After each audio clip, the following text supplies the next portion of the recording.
Okay, I have another Victrola VI. This one from 1916, as you can see. This is the updated version of the 9 with the feet. Before 1915, this would have just had a flat bottom, like the 1913 in my previous Victor 9 video, Victor the 9th. Then they got the little feet on here. Other than that, the machine stayed pretty much the same. This, for instance, has the same style of motor in it, 2-spring motor that you would found in the 1913, identical actually. And it is red mahogany, and it is original. It looks slightly shiny because it has been waxed. Really, all this machine needed when I got it was cleaning and service. That's it. Everything was original in it. I had to rebuild the reproducer, as always, and being 1916, the only option at that time was the exhibition. Let me see here, new gaskets and all of that. I've gone over the importance of rebuilding reproducers in previous videos. If you really want to play these machines, I mean, if you only want to look at a Victrola, then don't rebuild the reproducer. Who cares? It's just going to sit there. You know, the gaskets may not look that good, but it'll be part of the display. But if you want to play records and have them sound good, like they should, or at least as good as they can, you really have to rebuild the reproducer. Or have it rebuilt. There's plenty of people that will rebuild it for you. For a price, it's not cheap, but you could learn to do it yourself. I did. I started, same as everybody else, a pile of parts and a willingness to learn. And figured it out myself.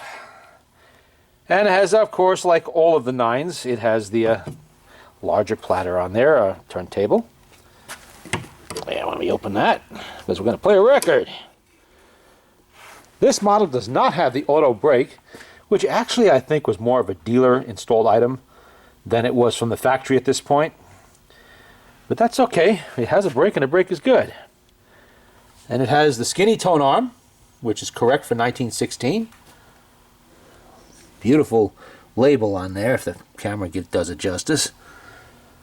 All right, let's play a record on this one. Arthur Collins. I'm going to die. I'm going to have some fun. Well, I guess so. A comic record, actually. Comic song with orchestra, as they called it. All right, let her spin up.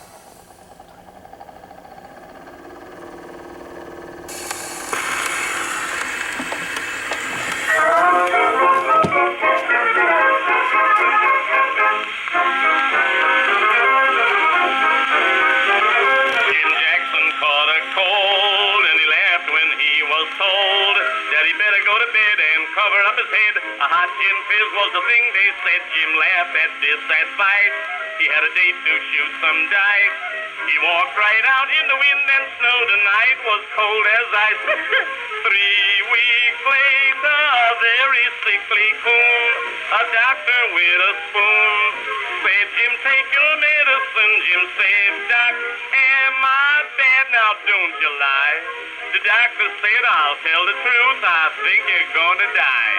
So Jim sat right straight up in bed. He raised his head and to the doctor said, I'm going to get right up and put on my clothes. I'm going to go right out and take in all the shows. Going to drive around in an open carriage. If I meet my gal, is going to be a married. Borrow from everybody on the staff. I'm going to eat and drink and drive and laugh. Doctor says my days are done, so if I'm going to die, I'm going to have some fun.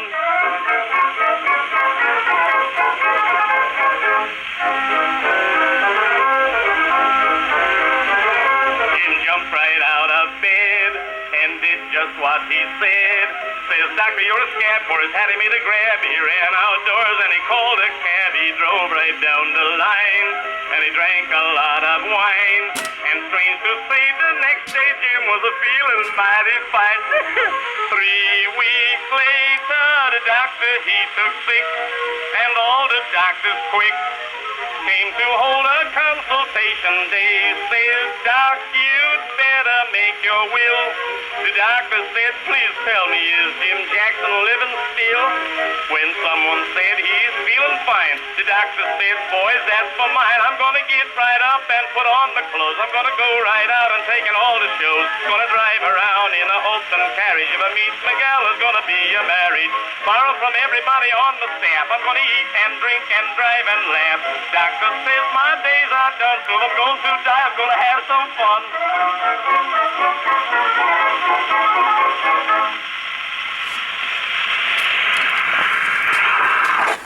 Whoop, whoop, whoop. Yeah. Don't want that to go in the label. Okay. And of course, one play per needle. Always discard your old needles and install the new one for each play of the record. And, oh, I didn't give it a serial number. 1916, Victor Victrola VV-IX. And it is 283424G. Those prefixes they put on the end of the serial number usually indicated a change in design of some sort, like an upgrade to the motor maybe, or getting the feet, or something like that. Maybe a fat tone arm. It was always something. They made these machines from 1911 to 1924, and they were constantly making small changes along the way. The basic structure of the machine, the size, the lid, that stays the same throughout the run. But they did things like upgrade the horn, like for instance, like the 1913 in the last video, this one has a full floating horn. Now what I mean by a floating horn in there is that the horn is complete. There's nothing in the front here holding this horn in. It is just suspended. It is attached back here, attached to the tone arm support, and you see the screw there. That's holding the cast iron elbow in, and it goes down like this and comes up in the front. It's not touching the case anywhere. It's fully suspended inside the box. The old horns were basically built into the box out of wood, but they had the motor suspended in the middle, and it didn't, they could sound a little noisy if you had a noisy motor. So they redid the design. It was definitely an upgrade, but that's what it means by floating horn. Is the horn actually does float in there. It's suspended only in the back. Kind of think like an outside horn Victor machine, except now the horn is internal and it's a full enclosed horn, and it's just same thing. It's just reversed basically from the outside horn machines. Let's see what the next record is. Now, impressive for this is that this machine has brand new grease on it, brand new oil in the motor, and the spring can, the spring barrels are all repacked, everything. It is 49 degrees in here. And this machine is actually functioning. What can happen in lower temperatures with a Victrola that has fresh grease on it or grease at all is that grease and oil tend to solidify in colder weather. Now, 49 is not really that cold, but for grease and oil, it kind of is. So they can get thick. This machine has original Victor springs in it, and it's pushing through even the thick oil and grease. And I don't use heavy oil and heavy grease in these. You shouldn't. But still, it's doing it, which is kind of took me by surprise. I thought I would have to wait until it was warmed up in here a little bit, at least a 55 or 56, to get any kind of performance out of it. But no, she had no trouble playing a couple records in a row. I didn't push it beyond that, not with original springs. I wouldn't expect to get 4 or 5 plays out of original springs. Maybe 3, 3.5. You never know, though. On a hot summer day when everything's nice and fluid in there, she might very well go that far. Okay, let's see. What's this one? That welcome on the mat ain't meant for me. Collins and Harlan. There we go. Let's see.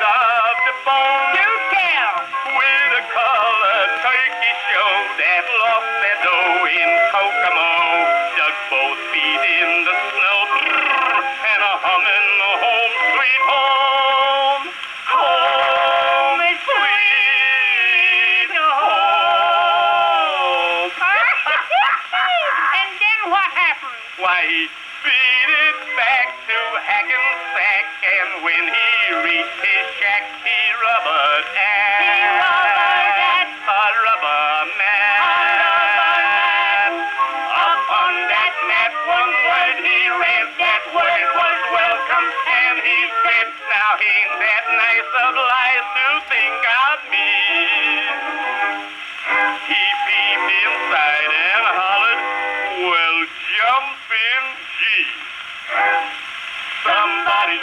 hammer hanging on the rack where my hat used to be. Somebody's face hammer flirting with that fork that used to be a feeding me. Somebody's there sugaring up her tea. Somebody's saying 2 lumps of 3. Well, I don't have to put my glasses on to see. That welcome on the mat ain't meant for me. Well, well, can you tell me how Salamander's matrimonial difficulty terminated? Why, sure. A very breezy article appeared in the society column of the town topic stating that Mrs. Jones has suddenly disappeared with her automobile driver. Well, well, poor dear Jones. How did he take it? Why, he took it on the run. Somebody's hat hammer hanging on the rack where my hat used to be. Somebody's face hammer flirting with the fork that used to be a feeling me. Somebody's there sugaring up her tea. Somebody's saying 2 lumps of 3. Well, I don't have to put my glasses on to see. That welcome on the mat ain't meant for me.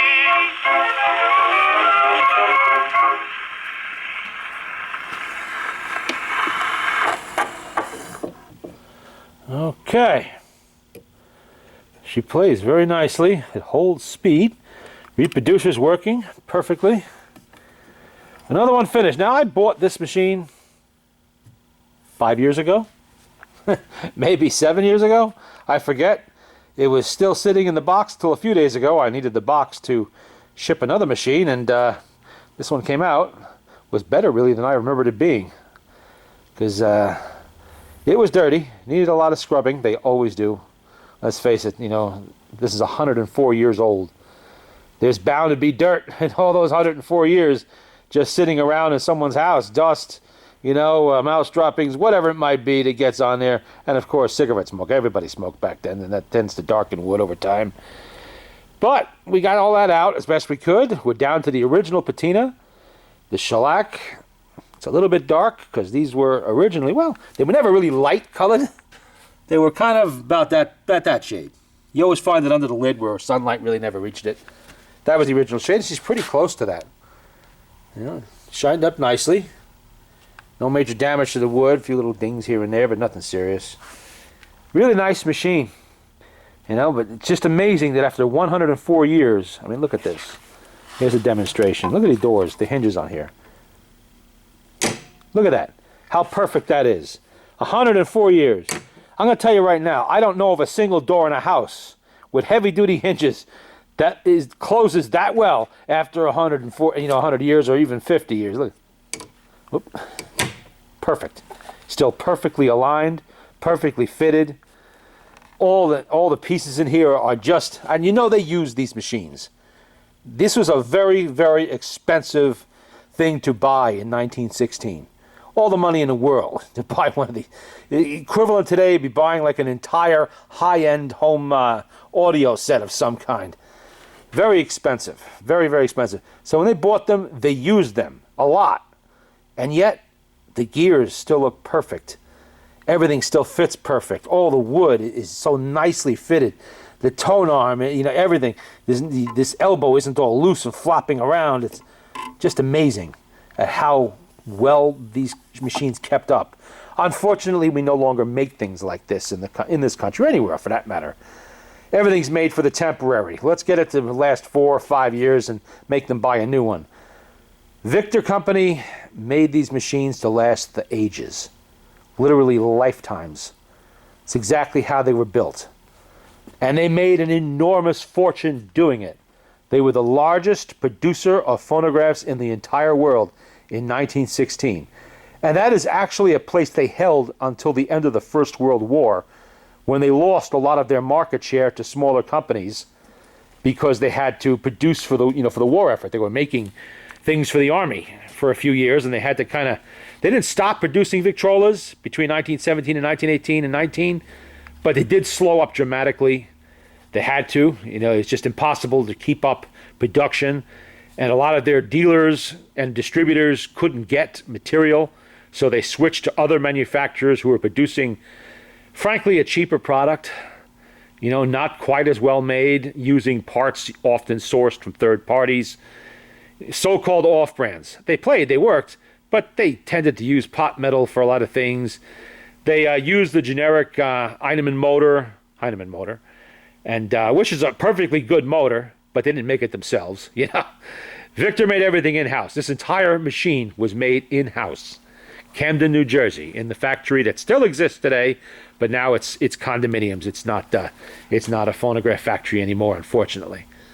Although, if you go to the Victrola Museum in Dover, Delaware, you'll see quite a few relics from that factory there and a lot of machines, including Victor-IXs. They have them there too. This was one of their most prolific machines in that era. They made more of these, I believe, than any other Victrola, even the little tiny 4, which was the least expensive one you could buy. And they just are all beautiful. Any Victrola you get from this era, any of them, is going to be, it doesn't matter if it's a little 1, a little 4, or the biggest 16s and console jobs, they're all extremely well made. Oh, look, the cat has to scan it. Extremely well made. I mean, that is mahogany veneers with solid mahogany pieces in there. Just incredible that they would make something like this simply to play music, but they did. Okay, and that is the Victor Victrola VV-IX from 1916. Middle of the First World War. Number 2834424G. And even Kitty likes it. Don't you, Kitty? Don't you, Buster? Don't you? Huh? Yeah, he does, actually. He will sleep right next to this machine when it's blasting out records and not even twitch. Should have named him Victrola. Look at that original finish. Really an amazing piece of work.